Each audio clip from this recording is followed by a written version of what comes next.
excited to be chatting with everybody today.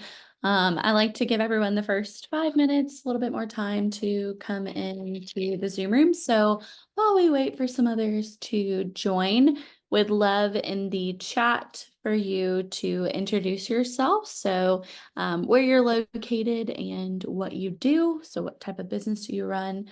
I'll go first live verbally. I live in Dallas, Texas, and I own a marketing agency. So I would love for everyone else in the chat. Let me know where you're from and what you do.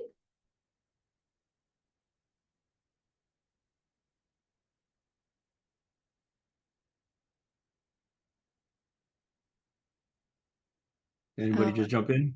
Oh yeah. So I'm Carlos Garcia. I live in San Antonio, and I run a consulting and life insurance business. Nice. Nice to meet you, Carlos. See Elizabeth's from Cincinnati, Ohio, and you have an enterprise software company. Fun, fun. Awesome. Who else? Feel free to jump in the chat. Let me know where you're from, what you do. Mars. PA is Pennsylvania, right? I could be wrong. Sure. Tech writing, manufacturing representative, and sell by broker. Awesome. Yeah, you can see, Elizabeth, I'm a little bit geographically challenged on the acronyms there. I should get better on that, but I am not the best. Other than your typical, which I guess PA is typical. I think I always want to default to Pittsburgh, but besides the point. Okay, and that's not even a state. I don't think. Anyway, not the point. For those who are joining and you didn't get the intro, again, my name is Morgan. I'm in Dallas, Texas. I own a marketing agency. Feel free to introduce yourself as well. It looks like we have Harry from Florida. You own a SaaS agency. That's fun. You know what? That's probably why I get that mixed up, Chad. All right, looks like, okay. Yeah, same, Elizabeth. Oh my goodness. I cannot with the whole take this highway and take a left and take a right. Nope. If Google Maps or Apple Maps ever goes down, I am SOL in this world, and I will probably never leave outside of my comfort zone. Awesome, awesome. We have a few more people joining. For those of you who are joining, I'm just admitting my faults in being geographically well-versed in this world. But for those who are just joining, please feel free to introduce yourself in the chat, where you're from and what you do. Vanya, I hope I'm saying that right. She lives in Utah. 2 businesses. One is a health coach and a financial consultant. That's so fun. I lived in Utah for a couple of years. I lived just north of Salt Lake City in a little town called Syracuse. And my family is going to go back there for vacation in September, and I'm so excited. I really miss Utah. Frank, realtor, life insurance broker. Nice to meet you, Frank. Awesome. We'll give it about 1 more minute and then we'll we'll get started. Awesome. Glad to see everybody here. All right. 1 more minute. And we will get started. Have a fun agenda for everybody today. And I'm super excited to go over it. I always like to give at least 5 minutes to get everyone rocking and rolling. Yeah, for sure, Elizabeth. Feel free to send a Zoom link to anyone who's available and wants to join in. Totally fine. We're going to be going over sneak peek advertising, which we're about to jump into. So hopefully whoever you're inviting will get a kick out of that. All right, so given that it's 5 minutes, we'll go ahead and get started. I'm going to go ahead and start sharing my screen. I like to always say I'll try and keep an eye out on the chat, but there will be time at the end for a Q&A for anyone who has any questions. But for today, we are going to be focusing on advertising. So for those of you who have been here before, I spoke a couple months ago about advertising in general and just how to do ads. Today, we're going to be talking about how to optimize ads. So once you build, how do we understand the data and then optimize my ad to work for me? So we're going to be diving into that. First half will be a little bit again about ads and just recapping, and then we'll dive into all the different metrics and data points and what does it mean and how to optimize. Okay, so next is about me. So I've been in marketing and social media now for a little over 5 years. Love what I do. That is not what I started my career in. I actually started it in digital forensics, so not even anything closely related to marketing, but somehow due to COVID, it kind of just fell into my lap and I've loved it ever since. I've worked with hundreds of business and entrepreneurs since then, providing strategic services to help them grow their businesses. So, whether it's been through other employers or on my own, I have seen it all and love working with other people, other brands, helping them grow. And I worked now with Progreda for a little over a year. So, for those who are not familiar, Progreda is an all in one marketing tool where you're going to be able to essentially consolidate, optimize, automate all of your marketing efforts. So it's a really great tool. If you're not already using one or CRM, I'd highly recommend looking into Progreda, or at least a tool that's going to allow you to automate most of your marketing efforts if you're not using anything currently today. Today, we're going to be talking about, again, advertising. So we're going to take it from a high level overview of it, just 1,000-foot view of advertising, how to understand your audience, and then we'll dive into the optimizing side. So there are many forms of advertising. Most popular forms are digital, such as Meta, for example. You have TikTok, X, or formerly known as Twitter, LinkedIn, Google, commercial ads, radio, advertising like billboards, products, and then YouTube, which I forgot to put in there because technically Google owns YouTube, but these are the most popular forms of advertising. Today, we're going to specifically talk about digital advertising. So what are key elements of an ad? So key elements of an ad when you are formulating an ad is going to be body of the text. So that's really going to be your copy. What exactly we're going to write in the ad to garner attraction. Your headline is actually really important. A lot of people don't put focus into this, but that is your attention hooker essentially. So it's how you're going to grab someone's attention, how someone's going to read something and start to even look at your ad. Studies show that people don't just read the long copies of text. The headline is typically what's getting them to even read or click on your ad.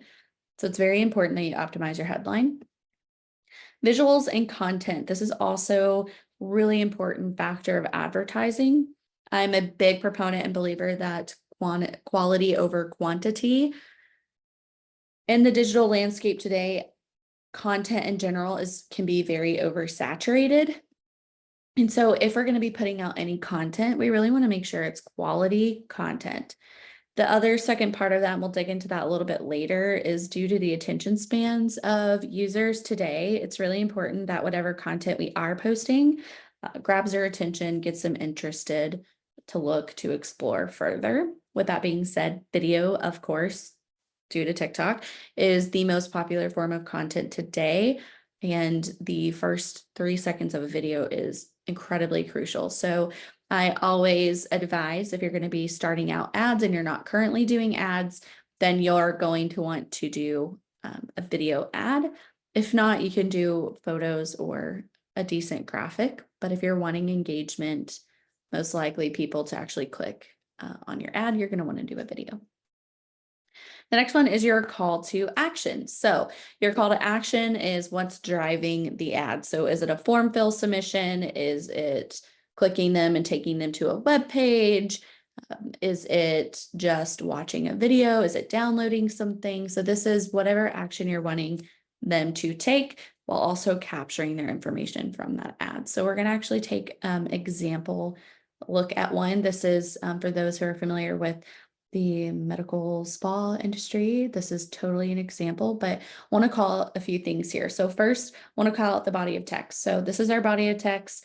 You can immediately see here that it says attention Bucks County. So it's an attention driver here, and we're also driving attention to a very specific particular group of people. So if I see this ad, most likely I should be in Bucks County if I built the ad correctly, but I automatically see this on my feed as I'm scrolling and I'm like, oh wait, I'm Buck County. Then it goes in to say bringing results is what we do. We offer the most powerful and effective non-invasive treatments to tighten skin, reduce fine lines, wrinkles, and more for a limited time only. So there's our FOMO right there. We're offering a free facial rejuvenation. Free, again, is another FOMO tactic. That's a really great way of captivating your audience. It is not long to read, and it is short and quick to the point of exactly what this person's going to get. So if I'm struggling with skin, wrinkles, and if I want to reduce my fine lines, I know for a limited time only, I'm getting a free facial. Who wouldn't want a free facial? The next thing we're going to look at is the headline. So we can see the headline that they use here is healthy skin is beautiful skin. It's unique. It's not learn more, book now, free facial. Free facial could be a good one, but it's something that's like, oh, this is interesting. I want healthy skin. I want to have beautiful skin. And then already that body of text is also captivating too. Then what we have is the visual in of itself. So a video, of course. So video does the best. And you can see it looks like it's a video of a facial being done. So if I was curious about what the facial entailed, I'm about to watch it. I can watch the video. And then lastly, once I decide this is something I want to take advantage of, my call to action is right there with that learn more button. We can see that right above the headline is the URL that it's going to be taking me to, probably for me to go ahead and book or at least give them my information so a front office staff can call me and get me for my free facial. So the element of your ad is, again, extremely critical and important as we start to think about the framework of building out an ad. Now we're going to switch gears and we're going to talk about how to understand or even capture your audience. So with that, there's a few things that we need to understand about the digital landscape. So we want to understand just digital users in general. So 84% of users are heavy in social media are aged between 18 and 29. So for those of you who have very specific audience and age, 84% of them are online. More than 33% of the total population of the world uses social media on a daily basis. That's a huge, huge number, meaning there's untapped potential for everybody to capture the right group of people for your advertising and get more leads for your business, which turns into revenue, of course. Last is 151 minutes. The amount of time internet users spend on social media is now higher than ever before. So as digital media and accessibility increases, more people are going to spend time on their phones. So what does this mean? It means your target audience is online. So they're using social media every single day. And we know that the market is oversaturated with posts and ads. So with that being said, the attention span of our consumers are decreasing day by day. So we're actually going to talk about the attention span of your audience. So we're going to read a few of these. 1.3 seconds. That is how fast Gen Z generation loses their focus after watching an ad or scrolling through social media. 12 seconds is the attention span of millennials. Lasts no longer than 12 seconds, while Gen Z taps out at about 8 seconds. 9 seconds is the attention span of a goldfish. I want us to remember that.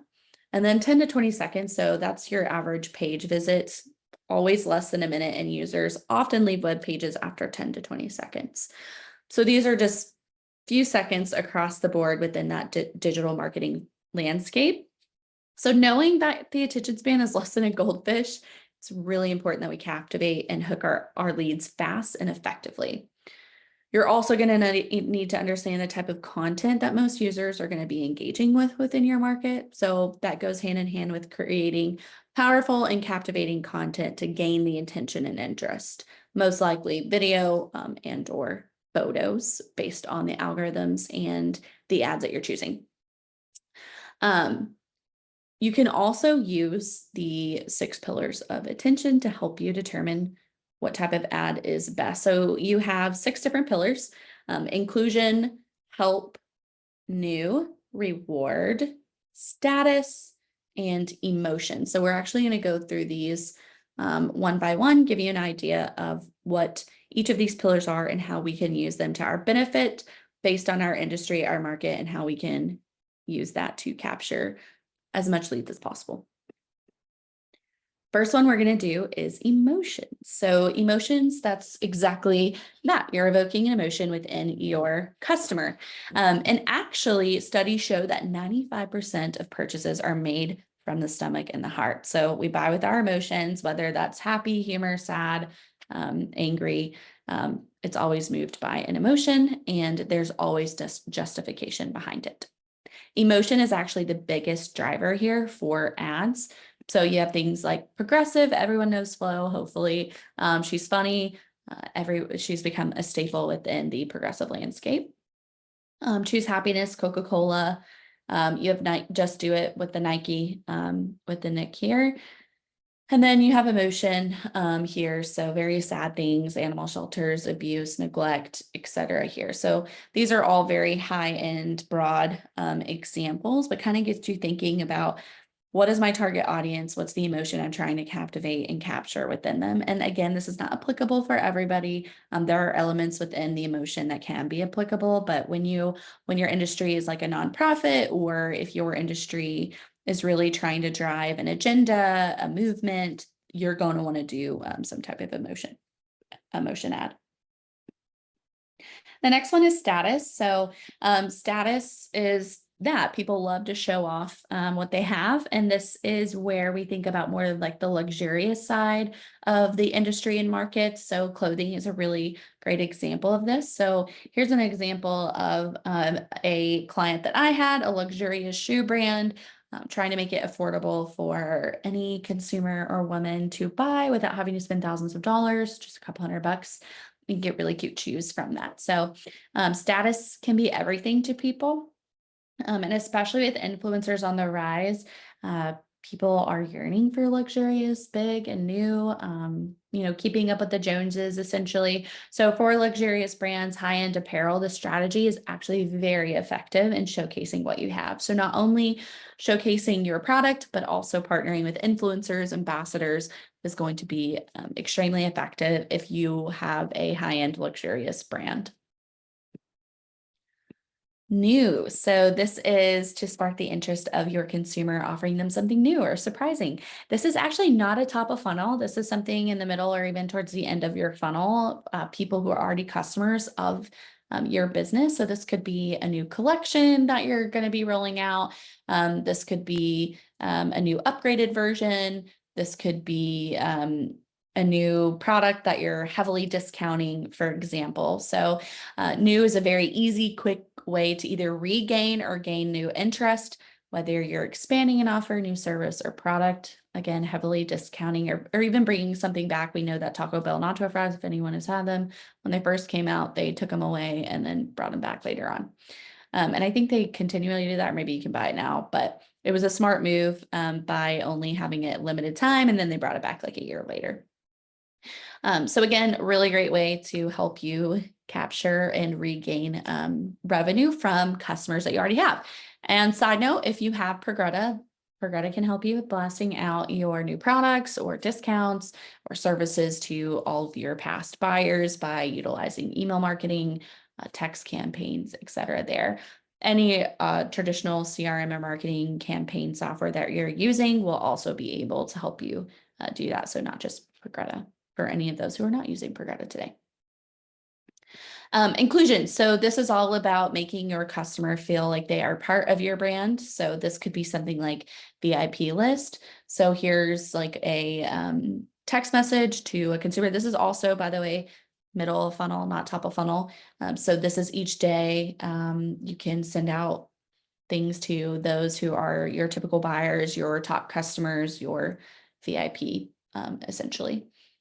You can do, hey, you're an unclaimed VIP, take 15% off, or you can sign up for an additional membership option for those who just really love the brand and have always been advocates or loyal to your brand. So a fantastic option for coaching services, courses, memberships, webinars, or even reward systems. We're all familiar with reward systems. If that's something you want to start, that can start as inclusion and end into the reward pillar as well.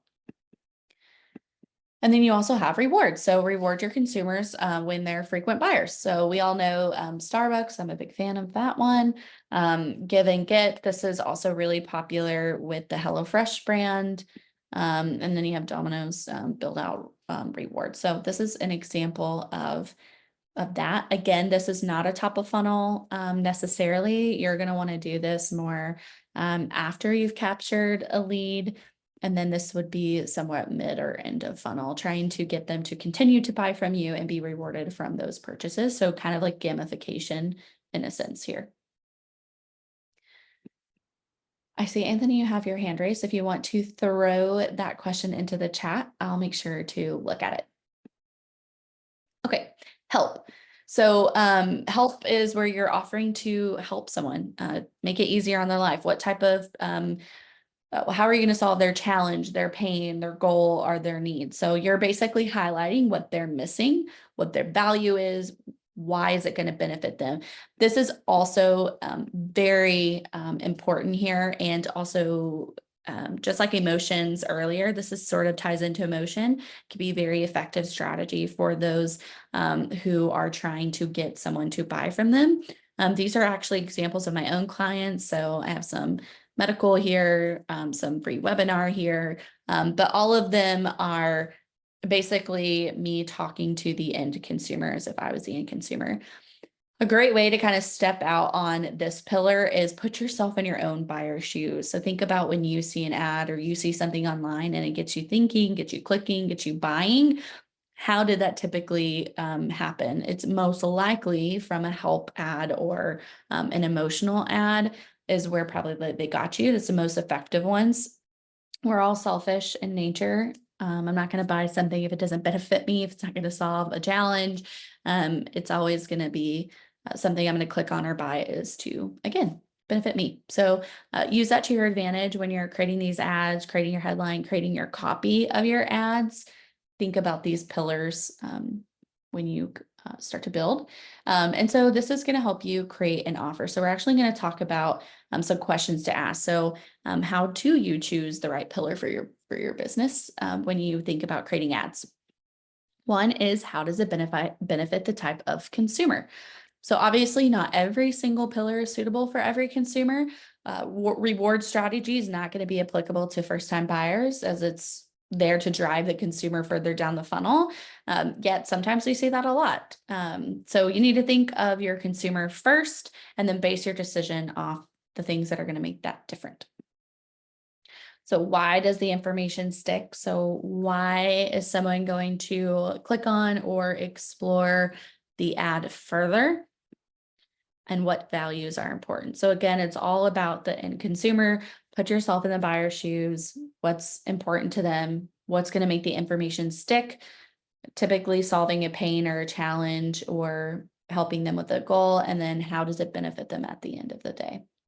And the last question is, when are consumers sharing your brand story? So think about this more where you should put them at in the funnel, or where this ad should be in your funnel.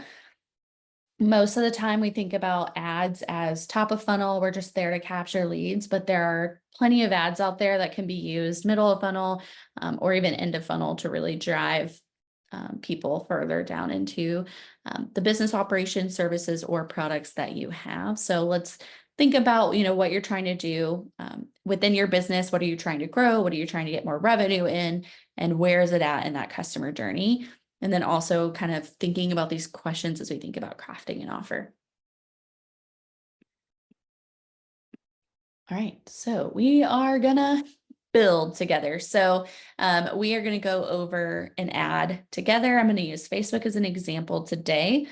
And we're going to go off of a scenario. So the business scenario that we're going to have is we're going to be a fitness trainer group. Our scope is to get new leads. Our ideal client is going to be between the ages of 20 and 40, female, preferably moms, and the person wanting to switch to a healthier lifestyle. And our offer is going to be the first session is going to be for free.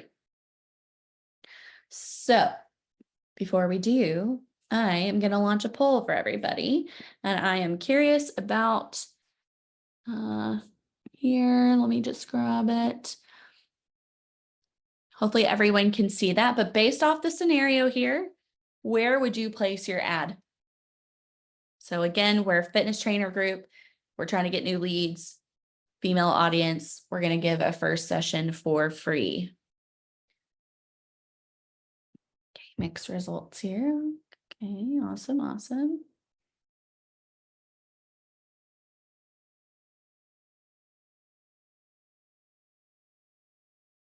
Awesome. A lot of people are saying Facebook.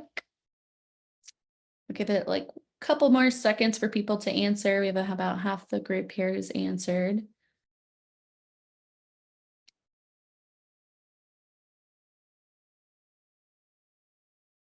Awesome. Perfect. All right, about 94% selected Meta, so Facebook and Instagram. Then we have Google, YouTube, LinkedIn, and TikTok. So before we actually build, I asked this question on purpose because a lot of the times when I get on calls with potential leads or even customers, they always say, oh, I want you to run my Facebook ad, or I want you to run this ad on TikTok or Google or YouTube. I would put the same ad on all of them for a week and see which audience get the bigger response. You can also do that. That could be effective, but it would probably waste your money. And here's why. Not every single network is going to benefit you from putting out an ad. And the reason why I say that is the algorithms that each network has is trying to drive their own objectives. So a lot of people always say, run an ad on TikTok. And where when TikTok just started, that would have been a perfect use case. However, TikTok's algorithm has changed. They only push ads for TikTok Shop. So if you have an actual product or service, you would definitely want to use TikTok as your ad because they're going to want to put your ad out there versus and just a regular service where you're trying to capture a lead. So they actually only prefer TikTok Shop. And so your money probably would not be useful there if you have a service. LinkedIn, that's really for our professional groups here. So our B2B clients, or if our service is geared towards a consumer, but a certain professional consumer, you could do LinkedIn, but most of the time we're reserving LinkedIn ads for B2B clients. YouTube can be a great one in this instance if the trainer or the organization that the trainer is working for has a YouTube presence already and they have a decent amount of following and engagement already. If they do not, and you are not, oh yeah, Elizabeth, you should definitely be running on LinkedIn. But if you are not, if you do not have a YouTube presence today, I probably would not run my ad on YouTube. I would wait until you're more established on YouTube before running an ad. That's just my opinion though, and that's what I've seen work. Google could be a good option here too, as long as you have a good website with good SEO behind your website. If you have a good website where people can sign up, navigate, you have SEO, Google could also be a great option in this scenario. And then Facebook. Facebook and Instagram are probably the most popular forms of advertising really across any industry except B2B. So B2B, I would always default to LinkedIn versus Facebook. It can be effective, but the interest, they're really picky about their interest. They keep getting rid of a lot of interest in targeting options, which is limiting use cases in that B2B space or in the healthcare space as well. Healthcare, if you're in the healthcare space, you got to be more driven towards LinkedIn for those professional side or Google and less of Facebook, unless you have a really good idea of what your target audience is. So for example, I have a telehealth for women in menopause, and it makes Facebook a good option, but we prioritize Google for those keywords and Google searches. But if I just had a healthcare practice where anyone and everyone could come in, it just depends. I have other people who are in pain management or chronic pain, who are in their, 30s and up, or at least 40s. That has also worked fairly well. But Facebook is kind of, or Meta, is kind of your catch-all for any ad. So if you are starting out with an ad, besides B2B, and you're not 100% sure where to go, Meta is usually a great place to start just to get the data, and your money will be better spent than putting an ad out everywhere. So that's the reason I asked that. So hopefully that's helpful for you all to kind of understand and start thinking, where should I even place my ad? And not all networks are the best to be putting your ad there. So there you go. You can see the little results here. But for those of you who said Meta and even Google and possibly YouTube, you're thinking about the right things. All right, so let's go look at this in action. So we are going to be offering our first session for free again. So to get them, the goal is to get them to hire a trainer after their free session and then join group sessions. So I'm the trainer. I hold group workout sessions for women, and I try and help retrain them to be more physical, but also giving them a community of like-minded women who are on the same journey as them.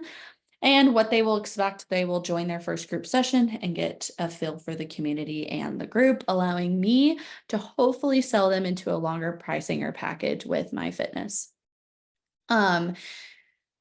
So we're going to craft an ad, build an ad, and then we're going to build it inside of Facebook.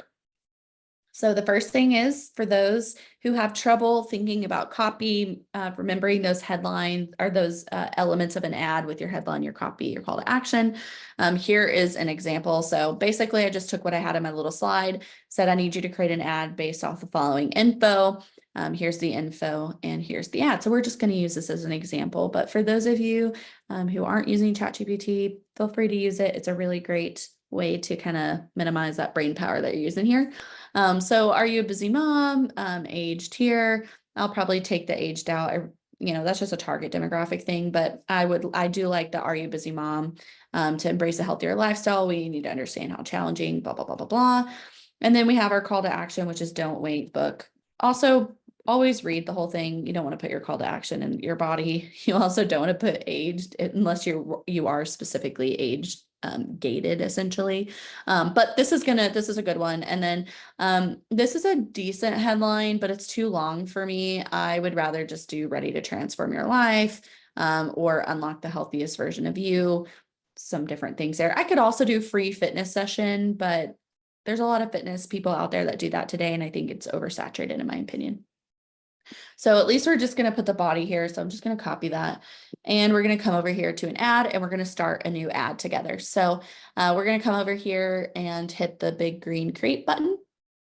And then we can see here that there are different types of campaign objectives. So when we're trying to capture leads, we're going to want to choose the leads. Awareness is when we're really just trying to make, yes, Franklin, you are going to get a copy of this. And Progreda will post it to their YouTube. I think it takes them about a couple of days based off me sending them that. But anyway, awareness. So awareness is really great for if you're just really trying to get people to know who you are, drive awareness to maybe an event or a specific product. You're really just trying to get your name, your brand logo recognition out there. I would probably do this if I'm really event driven, network driven, maybe even B2B driven, if we're trying to get just brand awareness out there, but it's not a very common use case for Meta. Traffic is if we're just trying to drive traffic to a site. So that would be our link clicks, landing page views, even calls if we're trying to do that. But this is a really great option if you're just trying to drive people out to a site. Now, the thing here is Not all traffic is going to actually convert. It just depends on the audience that it lands in front of. Typically, the way that Facebook divides traffic and leads is they pick people who click on things but don't typically buy, where leads are people that typically click and buy, is how you're going to determine that. But you can always test your traffic. If you've never ran an ad before, or you are new in your business venture and you really don't know who would even be interested in your service or product or business, traffic would be a really great way just to capture data if you're just trying to understand who your target audience should be if you don't know that already. Engagement. So if you're trying to actually get someone to engage with you, this could be an effective way if your sales process is a little bit lengthier. Could be also a really good tactic for B2B, or if you need more qualification and want to message or call them because you feel like you're a better closer when you actually talk to somebody. This could be a really effective way. The most popular engagement ad is Messenger. So instead of like a learn more, buy now, book now button, or I want to fill out a form, they will start a chat with you and you can chat back and forth with them, call them or email them if you get that information. Leads is the most popular form of a meta ad, and it's because you're trying to get leads. So that could be driving them to a website, that could be capturing via form.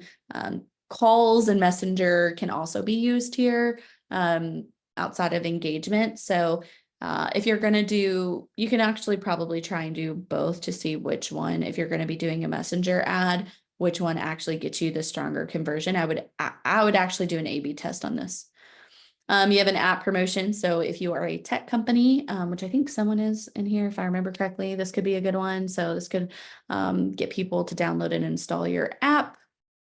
And then sales. So this is actually fairly new from Facebook, and I've tried it a couple with my clients, and I'm not a huge fan of it yet, just being honest out there. I think it needs to be refined a little bit more, but this is good if you have like e-commerce type of product. So if you're selling a physical product, merch, apparel, different things where someone can actually check out into the cart. And it's supposed to increase your conversions by 30%. I did not see that when I did it, but it's new. And I think eventually as they get more data in there, it'll get better. But right now I'm not personally using it, but you can always test and see if it's better now. For this instance, we're going to try and capture leads to book their free session. So I'm going to click leads here. And then I always do manual lead. I don't like the recommended settings, but for those who are really, really new, don't have a lot of budget and are trying to just get somewhere, you could probably start with recommended settings. But I'm going to do manual. And then I always like to do naming convention. So I know that this is going to be a free session, and it's going to be my lead gen ad, and it's going to be a graphic today, which I know I said don't use graphics, but this is just an example. And then you can hit the next button. And then again, I'm going to do the same thing. So it's a free session, lead gen, oops. And then I'm going to do, it's a graphic. The reason why I put what type of creative I'm doing is if I ever want to A/B test, I want to quickly be able to see from the title, which is the graphic, which is the video, which is the dynamic, creative, etc. there. And then this is where I'm going to put instant form. I'm going to select my Facebook page, and then I am going to come down here. I'm not going to put my budget. So I get asked all the time to, how much should I budget for ads? And there is not a black and white answer. Most of the time, what I will say, and especially if you're new with running ads, no less than $500 for the month, which I believe is about $15, $16 a day, up to $1,000, $1,500 is a sweet spot if you're starting out. The more budget you have, the more your ads are going to be out there, the more leads you could get, in a sense. But typically I would advise not starting below $15 a day. However, I know everyone's budget is different. So the other bucket I would say is $10 a day. And what I like to do, if I know that I'm going to be running a continuous ad for this, I actually like to do lifetime budget, and we can put like budget of 500, for example. because I have seen with Facebook, if you give it a time frame with a lifetime budget, they disperse your income much better than if it's just continuously running with a daily budget. Some days it's going to tap me out of that budget. Some days it's not even going to use it. But if it knows it has 30 days to spend $500, it's going to maximize your budget versus just a random daily amount that never ends. And so that's a pro tip there. And then I want to look at my audience. So based on my product, based on my industry, am I location specific? If I am location specific, I'm just putting that in. So if I'm doing a free session, I need people to be in Dallas, Texas, for example. And then I could choose how many miles outside of Dallas I want to go, 25 miles. 15 to 25 miles is typically a sweet spot, depending on where you're located and the size of the city that you're in. Sometimes it needs to be much wider, or sometimes it needs to be much smaller. But again, depends. It also is going to give me an estimated daily result. So in Dallas for fitness, seems like I'm going to estimate between 7 and 26 leads with my budget. This is not guaranteed. This is not even always accurate. Sometimes I get 0 leads, and I know that that's not the case. It really, I think, just depends on the area and your industry. So again, Dallas, 25 miles, but I'm also going to want to add audience suggestions. So within my ad, remember, I'm looking for ages 20 to 40. So I'm actually going to change 20 to 40. And I'm looking for females because I want to really address the mom community. And then I'm also going to look for people who are in the health and who are interested in health and fitness. Because I want to target people who are already thinking about increasing their health. So you can see that my leads changed just a bit when I finalize the data, refine the data here. But again, this is also crucial. Make sure you know the age of your demographic. So if you've never ran an ad before, and or you have no idea who is the ideal age, or who's even interacting with your business, even from a social perspective, maybe that traffic ad, engagement ad will help give you some of the data, so that way you can do a lead traffic and actually get quality leads from the start without having to pay so much upfront to get unqualified leads. But most of the time, your business, you're going to know who exactly you're trying to target. The interests are always the detailed targeting is always changing. Meta won't even tell you, and I don't really like their interests. I feel like other ad managers are better with that, but it is what it is. So you'll have to get creative with interests sometimes because Meta's is not that great. All right, so we have that. So we're going to click next. And then again, I'm doing the exact same title. Naming conventions are so important here. So that way you know what's running if you're going to be running multiple. And then we're going to create the ad. So yes, I'm a big proponent of video. Please try and do video over image every single time. But in this case, I don't have a video example today. So I'm just going to give you a graphic, and you can get an idea of what a graphic is going to look like. Cool. So this is just going to crop your ad for all the different types of feed. So reels, stories, your actual feed. And then you can see here it's on the right-hand side. So I'm going to type in my primary text. So are you a busy mom? I also like to break up the first text here because I like to almost have a headline in your body and then your actual headline. So I'm actually going to say, are you a busy mom looking to embrace a healthier lifestyle?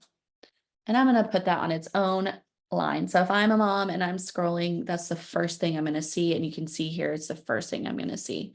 So it's going to captivate and hook me from the start. And then we can see it's really easily here. I'm going to obviously delete that call to action.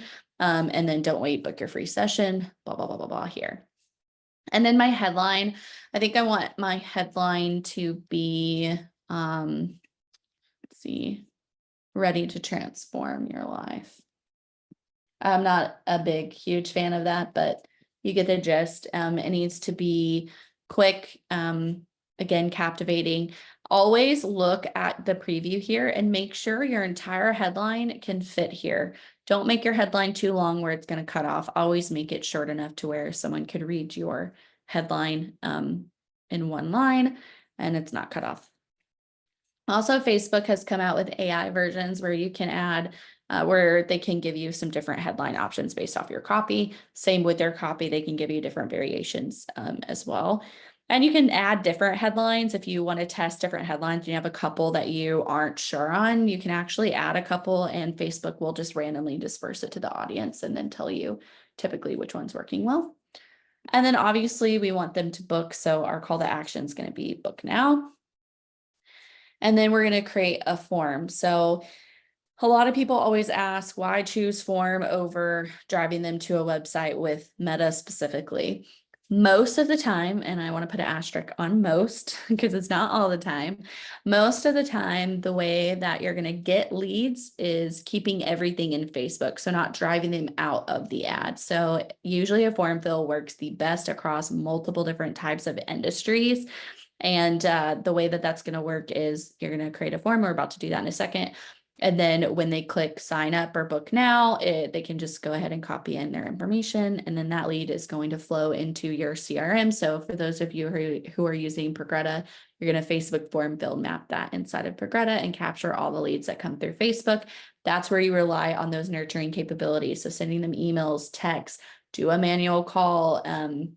If anything, give something for free to nurture them just even more. So that's why sometimes though it works pulling someone to an actual site. So where I would do an actual site is more on the e-commerce side. So if I'm trying to drive maybe buyers for my apparel or my designs, I'll push that actually to a website and I'll install what's called a pixel. We won't get into all that today, but if you're going to be using website traffic, you need coding on there to effectively capture and know if your ads are actually converting. Same with Google, you'll want to do a pixel on your website.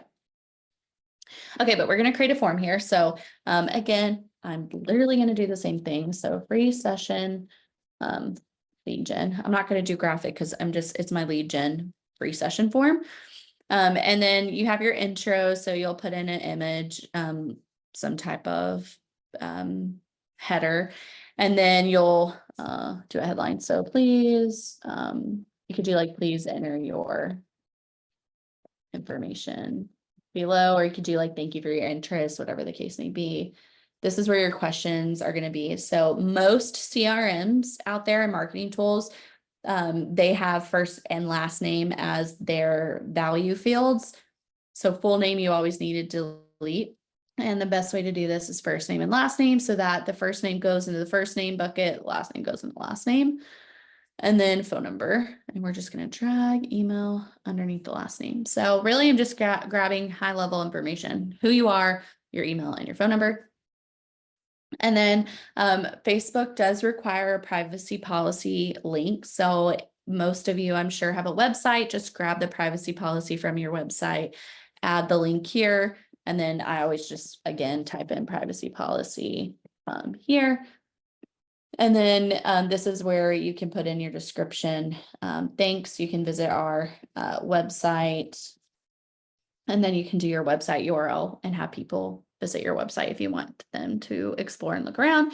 And then you're just going to create the form. It's not going to let me because I don't have my privacy policy, but I will just go ahead and save it as a draft for now so that we all get the gist here. So then we would select our form and then we would publish this ad, and then the ad will start gathering leads. So that's how you're going to book or create an ad on Meta, and some best tips and tricks there. So going back to this, so once we have the ad up, running, and live, the next thing is, how do we read ad data? How do we know if our ad is performing well or not? So this is going to be some top metrics. This is totally an opinion based off what I look at as a marketing agency, but what you should also be looking at, and we'll deep dive into each of them so we understand why they're so important and what do they actually tell us. So click-through rate is the first one. clicks in general, that's going to be different. Click-through rate's going to be a percent, clicks going to be a number. So you had 150 clicks on your actual ad. Cost per lead and cost per click. These are different, but similar in nature. And we'll talk about that in a second. You have your conversion rate. So this is going to be based on like your pixel. If you're driving to a website and having people check out or buy, most likely you're going to do conversion rate. And Facebook, if you're doing a form fill, it's called leads. So it's kind of interchangeable, but basically, how are we actually converting here? And then engagement metrics. So these are like your likes, your shares, and your comments on your actual ad.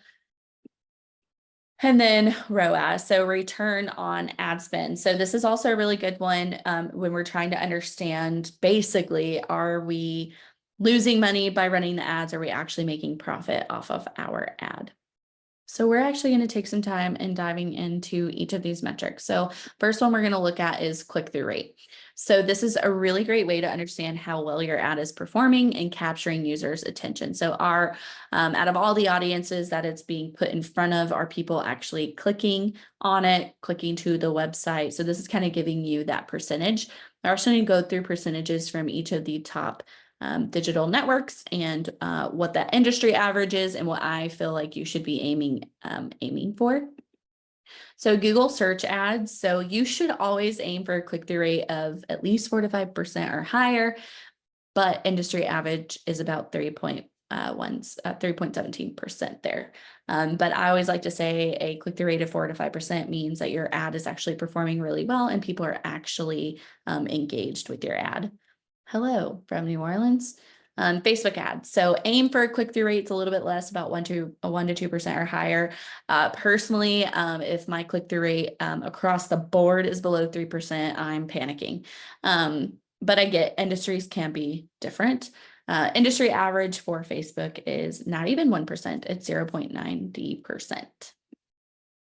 Instagram ads aim for a click-through rate of at least 0.50% or 1% or higher. Industry average for Instagram is about 0.22%. So again, less than 1%. The reason why Instagram is so much lower than Facebook is Instagram is way, way more diverse than Facebook. And so it's a little bit harder to capture that click-through rate. Also, I think Meta, this is a totally tinfoil hat, my own opinion, kind of disproportionates a lot of their ads to Facebook and not as much to Instagram, even though they bought Instagram. So I really think that's probably why as well. Although you can physically tell Facebook in your build that you don't want anything on Facebook, you'd rather want it to go to Instagram. You can also decide where the placements go. We didn't get into that, but you can also decide, oh, I only want Facebook feed or Facebook story or Instagram feed, Instagram story for my ad. They also go inside of Facebook, Franklin. All of the ads from Instagram and Facebook go into Facebook Meta in a sense. LinkedIn ads aim for a click-through rate of about the similar rate of Instagram, 0.50% or 1% or higher. Industry average is about 0.45%. And so now we're going to look at clicks. So this is the amount of time someone actually clicks on your ad. So you should always be aiming for the hundreds across the board, really. But if you're somewhat new, if your budget is a little bit lower, if you're trying to test audiences, that might be lower there. But if you have a really good ad running, it should be in the hundreds.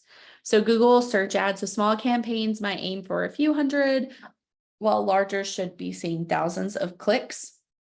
Facebook ads, so depending on your budget and targeting, campaigns can range from hundreds to tens of thousands of clicks. Instagram is going to be very similar to Facebook. It's going to generate about 100 to 1,000 clicks. And LinkedIn. So due to higher cost per click with LinkedIn, your LinkedIn campaigns might see fewer clicks, ranging from hundreds to few thousand clicks. Again, this is really because LinkedIn is really targeted to B2B, and it's a little bit, I would say, isolated from the other digital marketing or digital platforms like Meta, YouTube, Google. All right, we're going to talk about cost per click and cost per lead. So cost per click is the amount of time a paid, or my goodness, the amount of that's paid each time a user clicks on the ad. And then cost per lead is the amount that's paid to acquire a lead. So cost per click is going to be primarily used for like Google ads, Bing ads, social media advertising platforms like Facebook and Instagram. Essentially, it's going to measure the efficiency of attracting your traffic to your website or landing page. So it's really going to help in understanding the cost involved with generating a click. So for every click on my website or on my ad, it cost me $2, for example. This is going to help you with budgeting, but also campaign optimization. And what I mean by that is I get this question a lot is, well, what should my cost per click be or my cost per lead essentially, which is kind of interchangeable, but different. There's industry averages out there, usually $15, $30, $40. But I always like to say that it's dependent on your actual service and product. So if my product and service is $30, I should technically not be spending more than $30 on my cost per lead or even my cost per click because I'm losing money at that point. If it takes me $40 to get one lead and then I convert them for 30, I'm in the negatives already. So you should always base a good cost per click or good cost per lead based on your actual product and service. Going back to cost per lead though, that is referring to potential customer who has already expressed interest. So that could be that form fill option within Facebook. So they're expressing interest in a product or service, filling out a form, downloading, signing up for anything, maybe like a newsletter, for example. So it's used in those lead generation campaigns that we just built when we're trying to collect contact information. So cost per lead is very, very popular when trying to softly nurture or softly capture leads without expecting them to right then and there buy something from you. So this is going to measure the efficiency of converting ad interactions into actual sales and opportunities. So that's going to help you understand the costs involved in acquiring a new lead, which again is going to be really crucial in evaluating the effectiveness of your lead, but also the potential ROI, return on investment that is given you. So again, if my product is $30, my cost per lead and my cost per click should never be more than that. And honestly, I like to say it should be half of what your service is if you want some sort of profit off of that. It's not always easy depending on your industry, but that should always be your goal. And sometimes you have to optimize a lot to drive that cost per lead down significantly. I have an HVAC client right now, I'll give you an example, who they're not running ads for your typical maintenance repair or replacement. They're coming out with what's called maintenance plans, where essentially you're paying a monthly fee, like $15, $20 a month, and they come out on a bi-quarterly or bi-yearly basis, and they're cleaning out your systems to help optimize, save you money, and make sure that you're driving your cost of your energy bills down. But it's somewhat new and we're having to optimize a lot. When I first started, our cost per lead, cost per click was like $150. I was sweating bullets, but essentially after optimizing and testing audiences, because it is somewhat new, testing copy and creatives, we drove it down to, I think it's right around like 20 and 30 right now, which we're still optimizing, but sometimes it does take time. So I want to say that for those who either have run ads in the past or have not even started, sometimes you can get success right off the bat, depending on your industry. Other times you're going to have to optimize, test things out, change things up to really target the right audience. And then even that, it doesn't mean that you're going to get the right audience. You then have to qualify those leads coming in. So that could be adding more intent questions into the form that we built. That could be optimizing the copy or even the interest of the ad. So those are things to consider when we think about how to optimize for cost per click, cost per lead.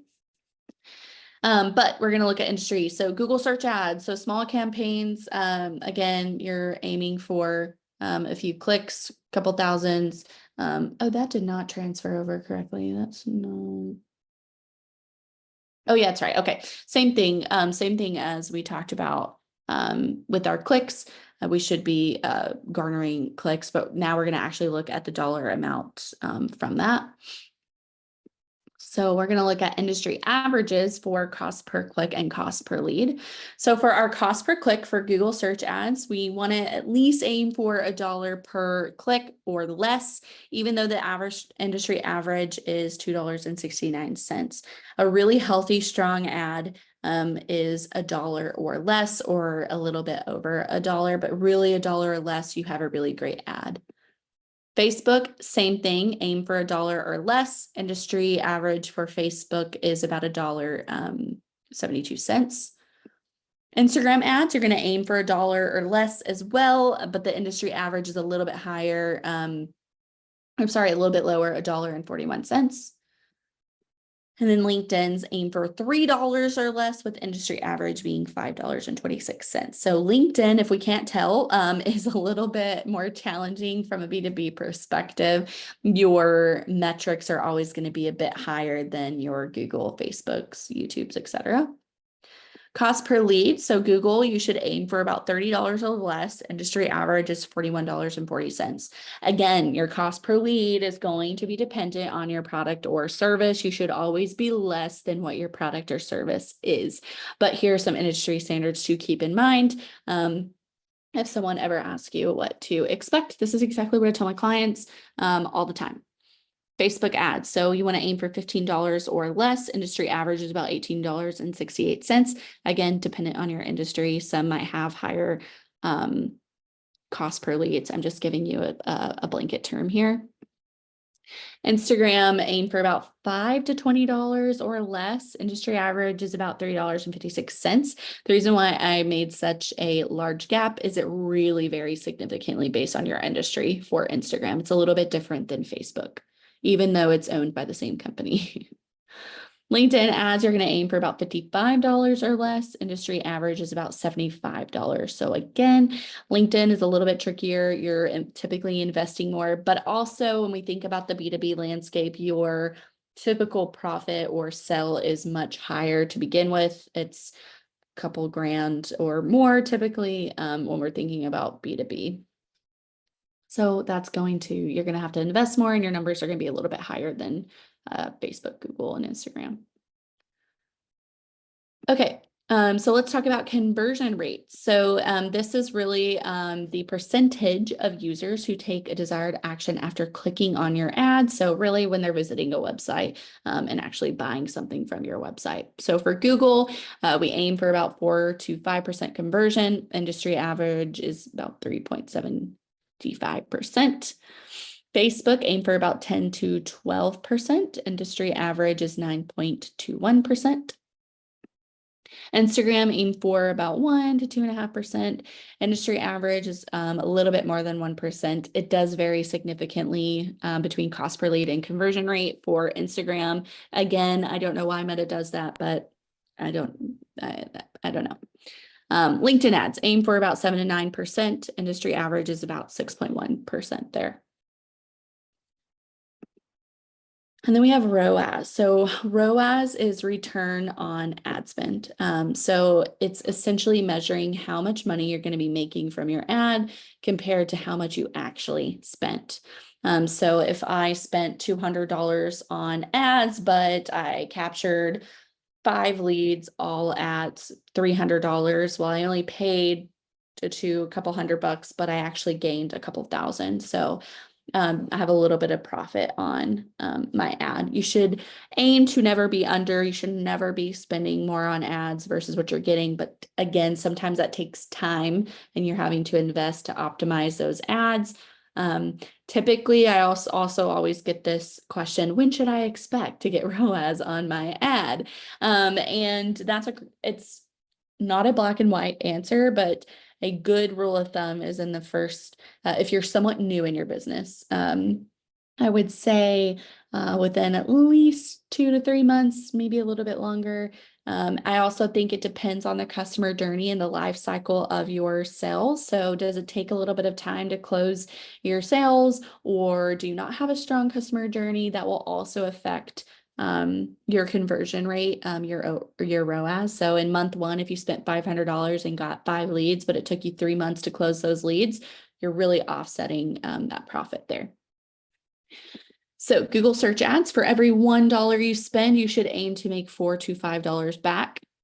For Facebook, for every $1 you spend, you should also aim for about $4 to $5 back. For every $1 you spend on Instagram, you should at least make $3.50 to $4 back.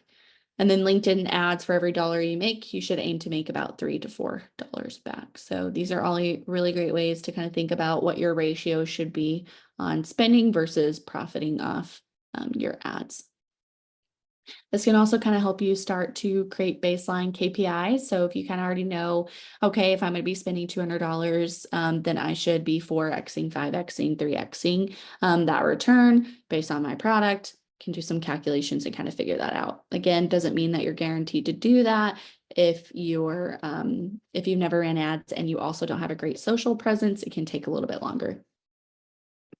All right, so we're going to go over example metrics. So I'm going to show you what it looks like inside of Facebook here in a screenshot, and then we're actually going to go hop into a report in just a second so I can kind of show you some more about how to give you a different example of how to read the data. So we are going to look at an example. So the first one, I have two different ads running right now. So I have a boot camp challenge, I have a meal prep here for mamas. I'm spending about $5 a day. This is way less than you should be spending, but it's okay. We're just here to test our audience. I have about 5 leads and 11 leads for these, and my reach and impressions. So it's about a little bit over 1,000 for both sections here. So right off the bat, it's actually performing pretty well. I'm getting leads and I'm getting good reach and impressions here. The next one is my click-through rates, my clicks, my cost per result. So my click-through rate is 5.17% and 3.09%. So again, we should always be aiming for at least 4 or more. So this one, where our click-through rate's a little bit less, our cost per lead is significantly low. So it's just give and take here, but our clicks, 291, clicks, 86. Our cost per lead here is $14. So again, below that $18 average for Facebook. And then for this one, it's $2.86. So really, really great. But this is a free session. So my cost here should be super, super low because it's not like someone's having to spend. So you should never have a high cost per lead for anything free that you're giving away or trying to get. So free sessions, free downloads, free signups, whatever the case may be, your cost per lead should be super, super low. So this is an example of how you can read that. So what this is telling me is I may need to optimize this meal prep one just a little bit more to get my click-through rate just a little bit higher. But it also hasn't been running very long. I think it's been running for just a few days, which leads me to also say, a good rule of thumb when you first start an ad, before you optimize, let it run for at least 7 to 14 days. Why I give that such big range here is it's depending on how much money that you're putting into the ad to start with. If we're on that really low end of our budget range, we should run it just a little bit longer because Facebook takes a little bit longer to actually put it out in front of audiences enough for you to get a good enough data. But if we're on that higher end, 1,000 plus, you can typically get away with 7 days before you optimize. So when you optimize, it starts everything all over again. Okay, so the other one we're going to look at is an actual report here. So this is a report that I usually run for my clients just so that they can kind of see how their ads are performing. This is also going to give me the data that I need to kind of understand who's even interacting with my ad and how it's performing at a high level. So I can see that my reach is almost 6,000, my impressions almost 20,000. My cost per click is actually like 10 cents. It's so incredibly good. It means that I'm basically paying pennies on the dollar for every single click on my ad. My click-through rate is 8.26%. So what that is telling me is that my ads are interesting, captivating, hooking. People are clicking on them. I've only spent about $200. But down here is the demographic. So this is really going to tell me what I need to know. So Remember, I'm the 20 to 40 here, so you can see that I'm in a little bit older of a group actually. So should I adjust my ad at all? Probably, maybe. And I can see that my sweet spot is between 35 and 65 actually for those who are interacting so far. And then I can start to look at that conversion. If I look at that conversion, do I start to see this age range more, or are they just interested but not buying? It's going to tell me a lot as audience that's just interacting versus audience that are actually buying from me. And most of my reach and spends on Facebook, a little bit on Instagram here. The second thing is campaign performance. So if you're running multiple different types of campaigns, this is really great if you want to look at all the different types and where. So this is Facebook and Instagram. And again, Meta will auto put the ad out on various platforms. If you want to offset that yourself, you can. I always just let it default and it'll do its thing. But we can see much stronger reach and impressions on Facebook. My click-through rate on Facebook is doing really well. It's almost at a 9%. My cost per click is 13 cents. I've had almost 1,500 clicks on my ad, and I've gotten 53 leads from my ad. So this is like telling me exactly what I need to know here, that Facebook is where my primary audience is, and they are interested, and I'm driving a lot of clicks to either my landing page or to the forum in of itself. And then the ad set. So this is where you're going to be able to look at all the different ads that you might be running. In this case, we're running one. We can see our reach here, impressions, my click-through rate again, my cost per click, my clicks, and my lead. So this is just telling me here, looking at the individual ads. The reason why we're seeing the same data is sometimes when you're A/B testing or when you're running multiple different types of ads under one campaign, you'll want to see how each are performing. This goes hand in hand when we're trying to maybe test different audiences, test different copy, different creatives, which I will caveat the creative side of the house here. When you're testing out creatives, Facebook now has what's called dynamic creative. It's on that second page of the builder before you go in and add your copy and your image. If you select and turn that toggle on, you can actually add all the different types of creatives that you want to add to this ad set. Facebook will automatically throw the ads out there, and then we'll put the right graphic in front of the right audience for you. It's actually really great and it performs very well. It's been out for a while now. So instead of making multiple ad groups with different creatives, just turn on dynamic creative and spare you the pain of having to monitor 4 different ads running. Facebook will just do its thing there. Okay, going back over here, and we're almost done. The last couple things I want to talk about are ways to actually optimize your ad. So when we look at that data, if we feel like we're not performing at the level that we should be, we can think about different things. So ad relevancy. So highly relevant ads are more likely to convert. So how relevant is it? Go back to those pillars that we talked about of emotions. Do we need to adjust how we're talking to our audience? Landing page quality. So the landing page should be optimized for desired action with clear call to actions, fast loading times, mobile optimization. I cannot say this enough. For any ad that you have, please make it mobile friendly. Your website needs to be mobile friendly. Your graphic needs to be mobile friendly. Your landing pages need to be mobile friendly. Most end users are on their phones when they're scrolling through social and clicking on an ad. A website's going to pop up on their phone. So prioritize mobile optimization over desktop all day long because you'll hardly get desktop for your ads. Target audience. So accurate targeting ensures the ads are shown to users who are most likely to convert. You may have to test this. Maybe you feel like you're trying to capture a certain audience, but you start to find when looking at the data that you're actually capturing different audiences. That's where you can take a step back and figure out, do we want to rework the system or product or offering, tweak the copy, etc. there.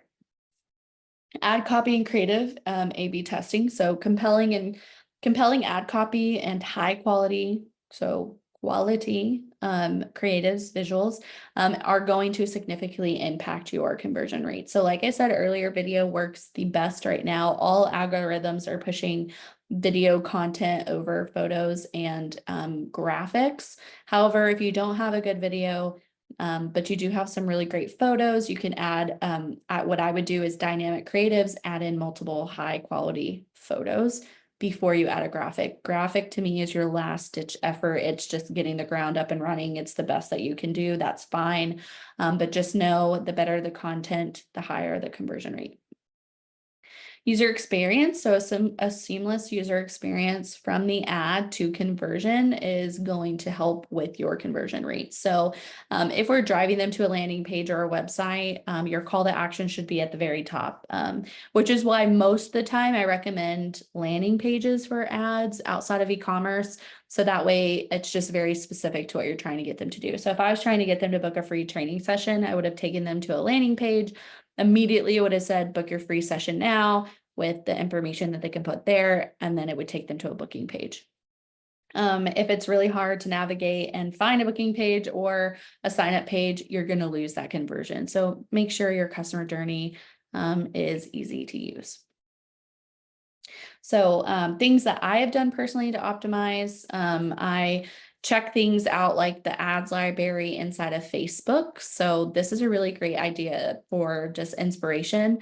And for those of you who are not experienced or who do not have experience with ads library for Facebook, it's just a big search engine essentially of where you can search any industry, any type of ad, and it's going to bring up different ad creatives that are currently out there and being used. Are you bringing in the wrong demographic? And do you need to add exclusions? Do you have quality content? So these are things that are going to affect your ad. And I will also show everyone what ads library looks like in case we are not familiar with the ad library. So when you get up into ad library, this is where you're going to be able to search all ads. And then let's just say I was looking for, I'm a med spa, I'm looking for Botox. I could search Botox, and this is going to essentially show me all the different Botox. See how many videos there are? Video, video, video, video. There's a graphic here, but I'm pretty sure that's a famous person. Videos. Videos are the best performing ads over graphics and photos. But you can just start to look at all of these, look at their headlines. If they have good headlines, they probably have a really good ad running. I'm a big proponent of that. If you have a bad headline, you probably don't have the greatest conversions. Here's 10 free units, save on SPF, etc. Here, look at the way they introduce ads. You see ladies looking for the best Botox specialist for box warning and medical medication guide. So you can see that they always make the first line isolated because it's the quickest thing to look at. Remember our attention spans. So really great deep dive if you want to just kind of get some ideas of what other people are doing within your space. Okay, Q&A. So I know there's some questions in the chat, so we can get to that. So it looks like, oh, Elizabeth, how can we find the best performing keywords? There are a couple softwares out there. They're more tailored to Google and just how people search things, but it can help you with ideation on how do people talk about an industry and how do they search on Google. Finding the best performing keywords might be a little bit difficult depending on your industry. What I would do personally is look at a few different things you can do, like Google Ads. Like I want to say there is, I am blanking on the name, but I pay for it every single month. Let me think on that. I will come back to you, but I think his name is Neil Patel, and he has a software out there for Google that I use a lot. Places like SEMrush will help you with keywords and AdWords too, but they're just way more expensive. You can go on like Facebook and Instagram. Instagram is probably a better source here and just type in, like if I'm a fitness trainer, I just type in fitness trainer and I would look at the highest performing post to give me some ideas on that because social and ads run hand in hand. That's a good tactic that I usually do. ChatGPT is another good one. ChatGPT has given me some pretty good ideas on some descriptions to use. And a lot of these platforms are coming out with AI insights too. So as you're typing in your description or you're typing out your headline, they're going to give you some AI insight generated descriptions and headlines. So if you end up resonating with one more, you can do something like that. But I am totally blanking on that other one and I use it all the time, but because you asked, I'm not going to remember it. But if I remember, Elizabeth, I will probably remember as soon as this thing's over and it's going to make me mad. But anyway, those are some ideas that you can use there. I think also TikTok, if you search up TikTok, TikTok actually has trending hashtag, trending sound on their website, and you can look at their trending hashtags and trending sounds as well. Awesome. Any other questions for anybody? In the chat, Ange is actually going to throw some things y'all's way for anyone who's interested. I like to give free consultations. So if you want to book 20, 30 minutes on my calendar, just kind of talking about what you're doing today, you can do that. I'm also running an offer on advertising in general. So if you want 30% off of advertising with my agency, it is valid until the 4th of July. So if you want to meet with me first before you decide, you can book a free call with me and then you can get 30% off from that website. The coupon code is ads. It will not be live after the 4th. So I gave you a little bit longer due to the holiday to decide if you want that. For those who are like, nope, I just need help, please help me. Check out and then we will book an onboarding call with you and get started. But those are two options. Highly suggest them. Free strategy calls won't just go over ads. It can go over anything in your business that you're really curious about. Okay, any other thoughts or questions? Any Q&A that we want to either come off mute or throw in the chat?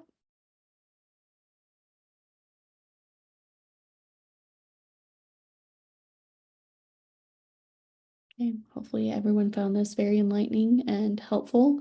And if you're not running ads today, I highly suggest it's a great way to get leads. Okay. I'm going to give it one more minute in case someone's typing out a really long question.